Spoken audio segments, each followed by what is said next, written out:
So we are going to continue with this session. This is the final session, and it is called roundtable discussion, and with the stakeholders, basically.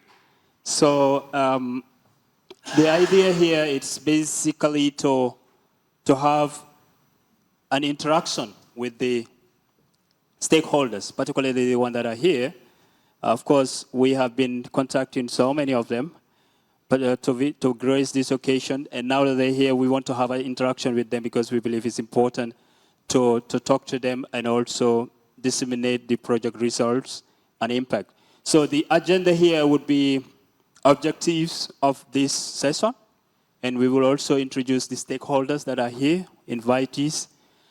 We will also make it more interactive anyway. The idea is just to make it interactive and also to hear from stakeholders about their opinion on the scope of the project by using a platform called Menti. This platform, we will have a quiz under this platform, and it will be just basically the scope of the project and also things that we already know, general stuff. So we will also highlight some of the project's innovative results already achieved, because as I said, most of the results of the project has been achieved. We will just highlight some of them, which are innovative, and you can see, well, it has already been mentioned by other partners like WASDI. Dr. Cristiano already mentioned some of the most important results being achieved thanks to the project. And also we will have a closing remark by the project coordinator, which is Professor Giovanni. And also we would like partners or stakeholders that are already here to leave their contacts here so that we can able to reach to them by the end of the project or also in the meantime to make sure that the project results are being disseminated to them. So what is the objective? The objective, like I said, is to disseminate the project result already been achieved and also enhance the engagement of the stakeholders. They provide inspiration for the project through unpacking the innovative findings of the project, and also stimulate reflection and discussion about issues related to the protection of marine environment and related ecosystem, understand the stakeholders' needs, understand how the project can fit the stakeholders' need, and engage on brainstorming. So this is an interactive session which everybody is expected to be part of, and we hope it's going to be interesting, right? So, so here at this point, I would just like to call the invitees to have, well, kindly mention, not limited to just your name, role, and organization, and also the vision of mission of your organization. Reflect on prompt also, and reflect on the organization contribution to the scope of the project. So at this point, I would like to call on the stakeholders, the invitees already been here. If you can just take this opportunity to tell us a little bit, given these kind of questions, but not just limited to that, just to have a brief intro of you. So the other question says, which of the following is not a direct consequence of an oil spill in the ocean? You have water contamination, increased fish population. Does oil spill increase fish population? We don't know. Damage to marine ecosystem, economic loss for fishing industry. So which of them is not a direct consequence of it? B says increase fish population. We have 13 people saying okay, 14 now. Yeah, and 16, 17. We have one response that damage to marine ecosystem. I think that is one of the consequences. So here we're talking about which one is not. The keyword here is not. So we have still now 2 respondents that says marine damage to marine ecosystem. And the right answer should be B, increase fish population, because all the rest has negative impact on oil spill. And we have which marine species is most vulnerable to oil spills. You have sharks, you have dolphins, you have seabirds, you have jellyfish. So which of them is vulnerable? Meaning that they are the most creatures that are affected by this spill. Of course, you see that spill on this in the ocean, it's always on top. It's floating like oil, floating. So when they come, I believe the creature here, which is mostly affected, is the seabirds, because they consume it, and when they consume it, what happened to them? It's going to be detrimental to their health, right? So we have seabird as 90%, which is correct, right? And, well, jellyfish, I'm not sure. Dolphin also? Well, dolphins also could be, but then these are the most vulnerable, I believe. Seabirds. So you also have, what is the major long-term impact of oil spills on marine life? So here we're talking about the impact it's going to have on the marine creatures.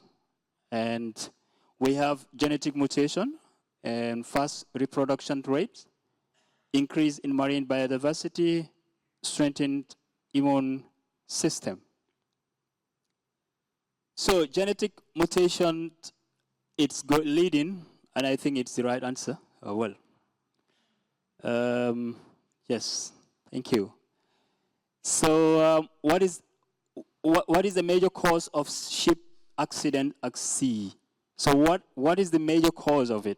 Major cause here we're saying poor weather condition, mechanical failure, human error, all of the above. So which one is the major? We have in human error 13%, we have in all the above 74% now is leading. You have all the ones, yeah, well, carry on, everything done? If you press enter, you will see the right answer. And the right answer is all the above. Poor weather condition, it's one of them. Mechanical failure, it's one of them. Human error also is one of them. So all of the above is the right answer. So which type of cargo ship did I go? Oh, this is another one, okay. So what happens when a large cargo ship sinks in shallow waters? What happens? It disappears completely? Does it disappear completely? It becomes a navigational hazard? Or it has no environmental impact? Or it reduces ocean pollution? So the right answer is, which is leading, it becomes a navigational hazard, right? A navigational hazard is leading, which is 90% of the respondent, and it is the right answer. So what type of cargo spill can cause severe marine pollution besides oil? As you can see, the picture has already demonstrated. So we have cement, we have plastic, we have wood, we have sand. So which is one of them, and it is mainly caused by human activities. We see pollution of plastic, how does it impact the marine environment, and it has a severe impact, of course, to the marine pollution. So 17 and plastic is the right answer, right? We move ahead. What is the best way to prevent future oil spills? So the best way to prevent future oil spill is A, banning all oil transportation by sea, improving ship maintenance and safety regulation, reducing fuel consumption, oil consumption worldwide, and using alternative fuel source. So, which is leading is B, improving sea maintenance and safety regulation, which makes sense because accident could only be coped by maintaining those ships and also having safety regulation which are geared towards trying to cope the incidents, the accident incidents. So B is the right answer. So who is the primary responsible for responding to marine spill? So which stakeholder is primarily responsible to make sure that they are responsible for because they are the main, front line in this environment, of course. Those are the Coast Guard and the environment and the government agencies. So they have to be, they are very, very important as important stakeholders as far as marine pollution is concerned. So the answer is C. How can individual help reduce marine pollution? So how can we, as individual, ordinary people, can help reduce marine pollution? Proper disposition of waste plastic, avoiding seafood consumption, ignoring environmental laws, dumping waste far from shore. All right, so which is the right answer? The last one, it's having when properly disposing of waste and plastic, which we understand that is one of the main causes of this marine pollution, plastic. So if we can discipline ourselves to have, to dispose waste and also plastic in the right place, and well, enhance recyclability, recycle all this plastic, I think it will be very, very important too, in terms of reduction of marine pollution. So in which area do you think maritime accidents occur most frequently? So which area is the open sea, territorial sea, internal water, port sea? That is why we have, in fact, one of most of the project site, it's in this project, it's port. So internal water and port area are the ones that are mostly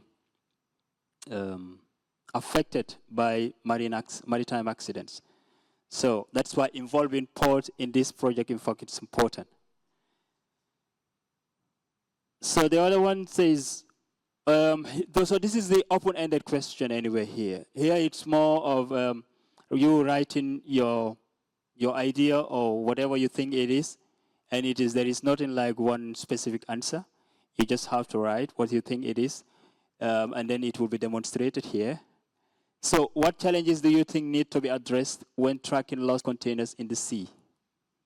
So you can say whatever you want to write. Data scarcity, I'm seeing, finding them. 2 respondents we have so far. Carry on. And well, we see also be able to detect containers. What are the challenges need to be addressed when tracking lost containers in the sea? Data scarcity. Well, we understand that because at least from the presentation of WASD, we understand that most of the literatures, after doing their findings in literatures, they haven't found any of these literature that talks about the detection of floating container, which one of the challenges is being faced by the activities being conducted. So obviously data scarcity is one of them, data stability, current satellite technology, weather conditions, how to find where they are lost, the retrieving, container detection and tracking, collision, and that's it. Well, and the other one says, how could international corporations improve the effectiveness of tracking and finding the lost containers? How? There's the question here. How sharing data, as it is said. Data sharing also, again, we still have that. I think it's leading and it's important because I think that's one of the restrictions of this project, that we don't have enough data. Because remember, it's like an experiment, so most of these activities that we are doing. So obviously, it's going to be a challenge if we are doing a pilot or for the first time of having or doing these kind of activities. Because that's why most of the results that we achieve are innovative. This is the first time that we are doing it, and we hope that it will be replicated or it will be improved in other projects. So central reporting with the IHO, International Network Collaboration, release visa restriction for containers, enforcing good practices, standard protocol development, sharing data, still now, enhanced satellite detection. Training also, it's important. So basically everything it's been said, and all of them I think is correct. So what other technologies could assist in satellite tracking for locating lost containers? What other technologies here could be used to assist this satellite technology, satellite tracking. Satellite tracking is one of the innovative results of the project, and we have some challenges, as I just mentioned, and also was this presentation. So we say AI, transponders, and radar detection, GPS. Okay. Yes, onboard sensors, radars, Delphi, oracles. Well, I don't know all these technologies, but anyway, they're technical, and drone also. Yes, so I think all of them are correct. So maybe we can go ahead. A response. So what kind of alert or notification would be useful in tracking lost containers? So what do you think here? What kind of alerts or notification would be useful in tracking lost containers? Early warning, which is mentioned also by, well, Dr. Cristiano's presentation also mentioned that. Is messages and GPS tracing system, it depends on the agency. Okay. All right. We have 4 responses. That's fine. We also have risk estimates. All right. We have also technology. Well, yes, that's right. And then, yeah, we move. So that's the end of it. And now we will continue with my presentation. I don't know if you can go straight away to the other slide. The round table still now, round table slide. Thank you so much.